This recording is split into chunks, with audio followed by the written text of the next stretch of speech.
here we are at the cross. Access to the cross comes via this road where there are overhangs that would obviously have to be cleared for a large lorry. And then when you get here, there are steps. So somehow access would have to be created to site.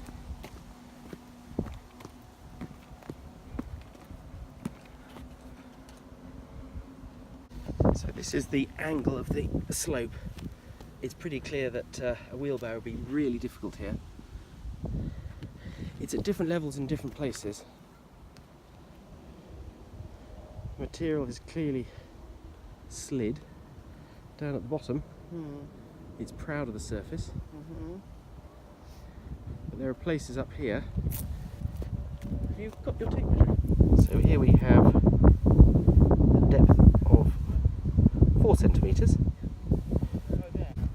Here we're down 6 centimetres already. So it's different in different places.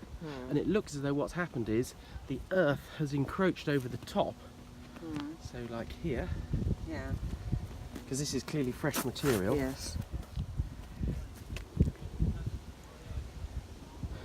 So that's going to have to be dug out. And this bit down here has got to be dug out before you can put new material in, because there is no space at all. You can see the edge of the stones here, there's nothing. Yeah. And look, it's obviously slid down because there's bulges here, and that's as far as it's slid, isn't it? Yes. The principal thing is it needs weed killering. Yeah. It's the chlorophyll that's colouring it at the moment. And indeed, down this vertical bit, we can see it's particularly non-deep. So there needs a lot more material. But at the bottom... But at the bottom, it's a different matter. In fact, let's try an experiment, see what it's like walking down with that bag. Right, go.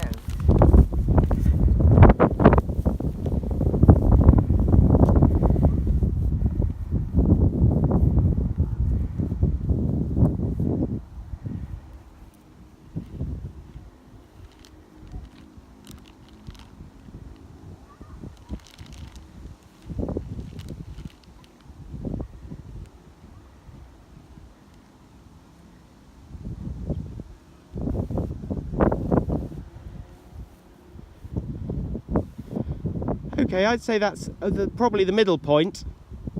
And now just come back. If you were on ferrying duty, I'm wondering how long it takes to do a round trip back to a pile up here.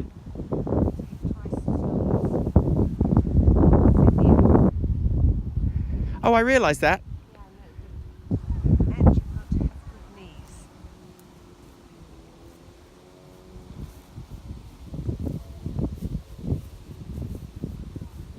Yes. And how does that feel tiring or not?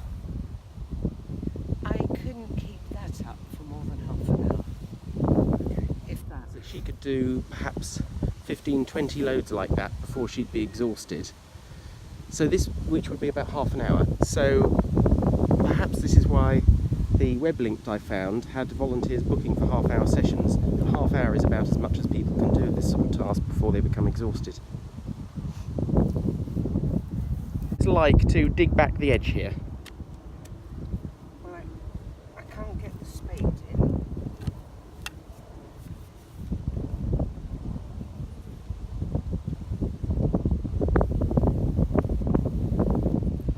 I need to Are you putting your back into it? have a go. Okay, I presume you are putting your back into this. Yeah. And my mighty weight.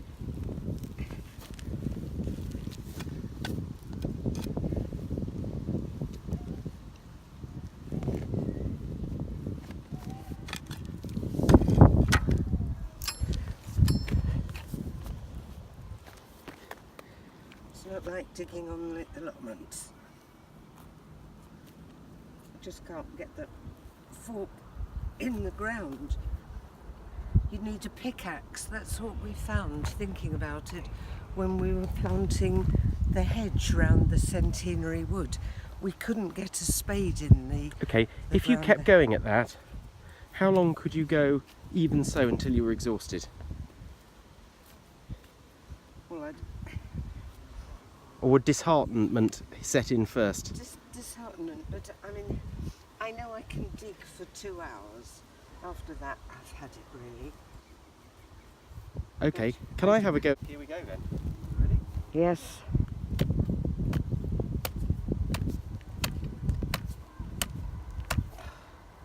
Okay, well that's dug it up a bit. Doesn't go down very deep though, does it? Oops. I think that's going to break your spade. That is really compacted. Yes. No, mechanical means the only way of doing that. And to be fair, it's not white. No. That's clearly earth and chalk. Yeah. So if we kill the plants, it's... I'll tell you what, the other thing, it's pretty obvious as you start doing this, it all starts going down there. Yes. So we have to keep it off the grass somehow. So that's got to be tarpaulined as well. Yes. My guess is a mechanical dig is the way to go.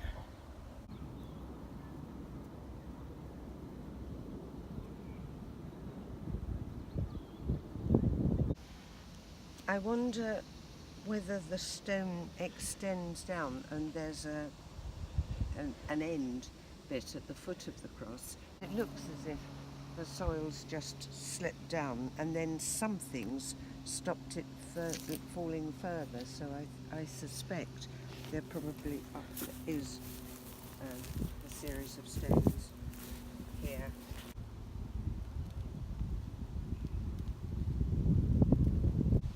This will all need to be killed off, won't it? So we can see. Okay, we found the bottom of the cross. So this section needs to be dug out. And that's got Because here are the stones. Here are the stones, which go across the bottom. so that's got to be dug out to about 4 inches worth, Whoops. hasn't it? Yep. And that's spoil taken away. Yes.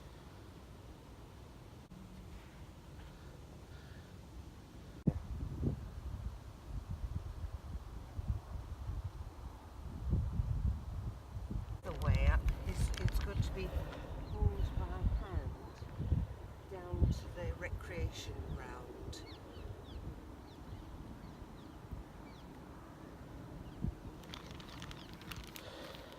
And if you're going to lift it up here, that's a long task. Right, it's a bit flatter here. Okay, I would say do it into the middle bit of that arm, so if it does roll away, we can stop it.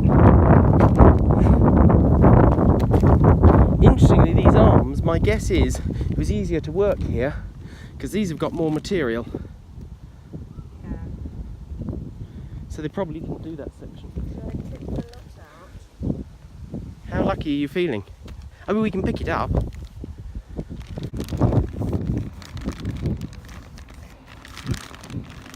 That's easier said than done.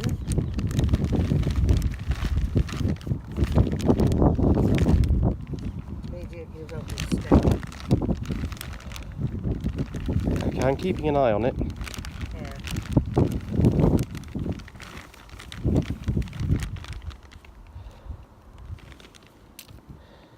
Should we try breaking some up and see what happens? Okay, can you try picking that stuff up with your spade and seeing can you even pick it up with a spade? Not easily. Okay. Do you think if there was a big pile you could get that into a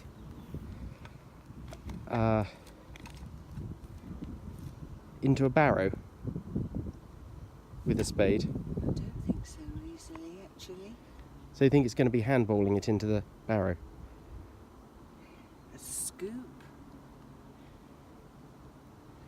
Okay, next task then, can you try flattening some with your spade and see what happens?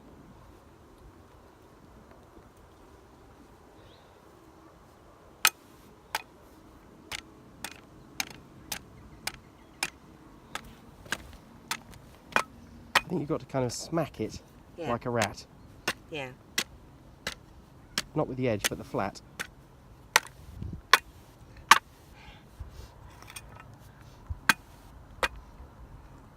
And then it just breaks into Yeah, into bits. chunks. So that was a flint that's in it. This one. Yeah, that came from the bag. Yeah.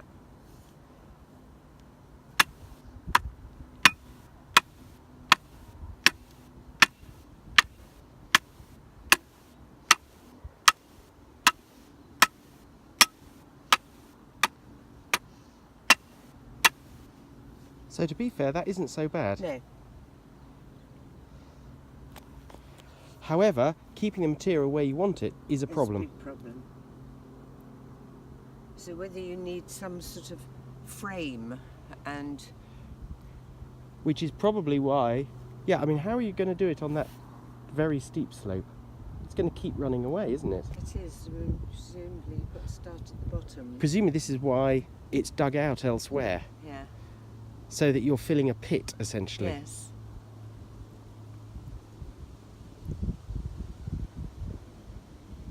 Can I try smashing some and Yeah, see yeah. what it's like?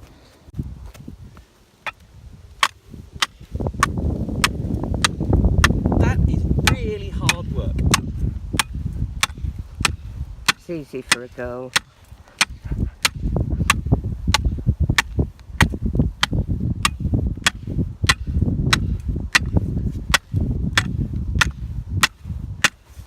Sorry.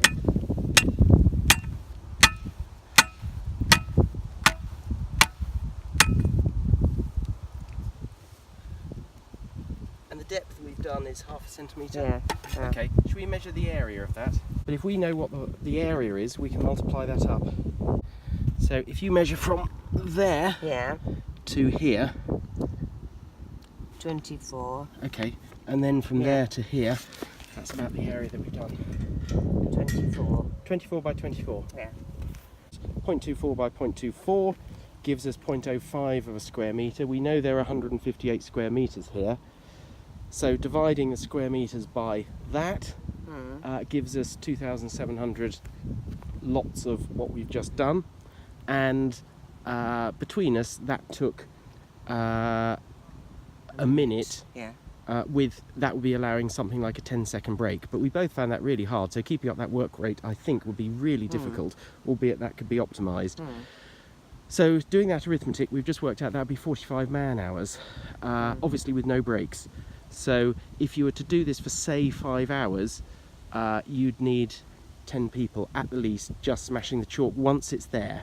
Yes. But that's not allowing us to and I think take you material away. You couldn't keep it up for 5 hours. I think you'd need 2 squads. I don't think I at could do it least. more than half an hour. No. I'd be absolutely shattered. Yeah. But that's assuming that we've moved the material away and got the material in. Yeah.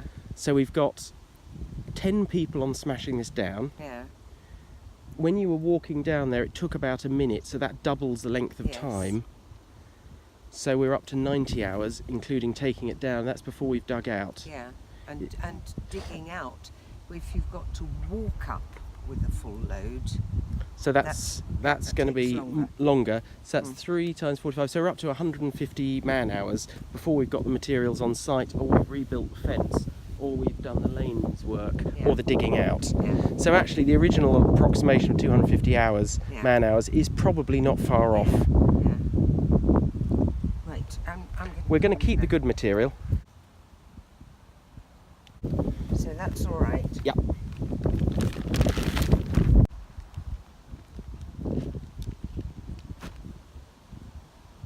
Seeing how much stuff we've got.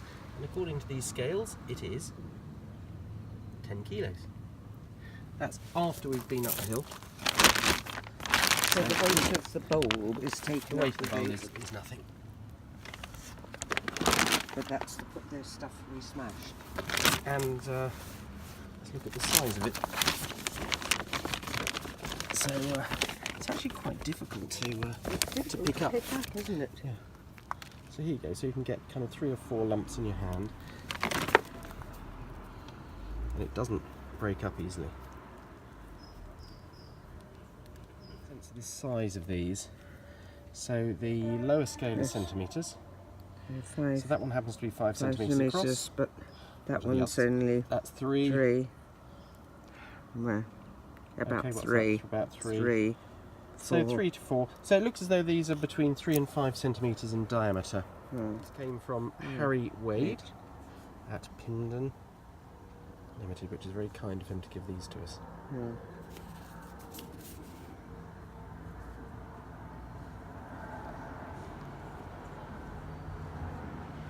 Is that the chalk where Jeremy's dug around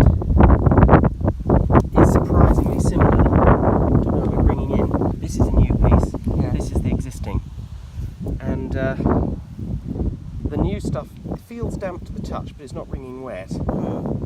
But I suspect that, well, it's obvious, the majority of what we can see discolouring the cross is vegetation. It's not lack of chalk. And soil. The soil that we've got here is naturally white or grey anyway.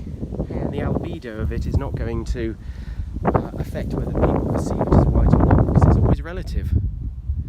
The thing they notice is the chlorophyll. Shade of grey doesn't affect perception of whiteness, only relatively to what's around it.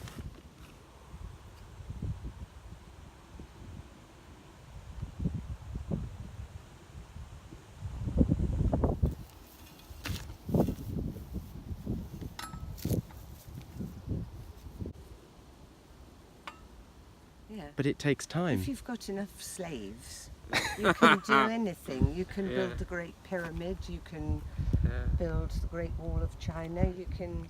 But also this fence would have to be taken down, wouldn't it? For instance, and rebuilt. Or certainly a section of it, because you've got to get the material in and out. You see,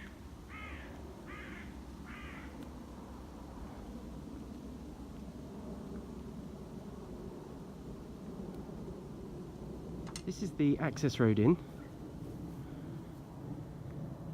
And then there's a path down to the cross.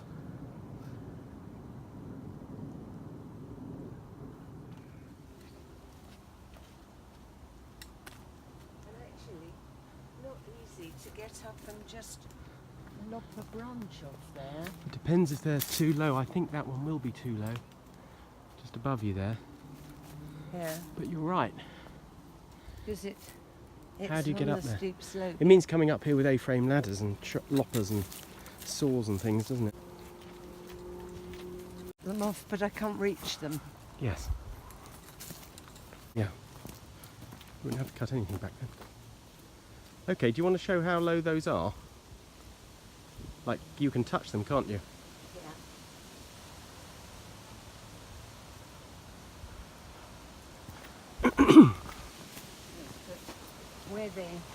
Where they'd have to go back to, have to take it right back there. The scale of manually handling the chalk is clear, and it splits fairly evenly between the various tasks, so I think that we would need some light plant. Here I've taken a few videos from YouTube to give the idea of what I think will be necessary. First off, a mini digger, which we could use both for digging but also grading, which isn't so obvious. Once dug out, the material then needs to be moved, which I think we need a mini dumper truck. To tackle the time spent crushing the chalk, a mechanical crusher should be used, or we get chalk in a smaller particle size in the first place to save that handling expense in terms of labour. And this is a skip loader. The scale of clearing the lane, gaining access to site, and then handling the chalk is clear. I think we should nonetheless ask other owners of geoglyphs as to how they have enacted these kind of works to get a sanity check on anything that we plan. My view is controlling the vegetation is the one thing we have to do to make the cross look white. All the other work involving handling chalk I think is elective and a huge amount of work for almost no gain. Minor works like digging out the bottom of the cross I think should be attended to simply with spades, and no light plant is required for them. These still photos Brian took on the 9th of June. Leslie and I visited the cross to take the video on the 24th of September, 13 weeks later.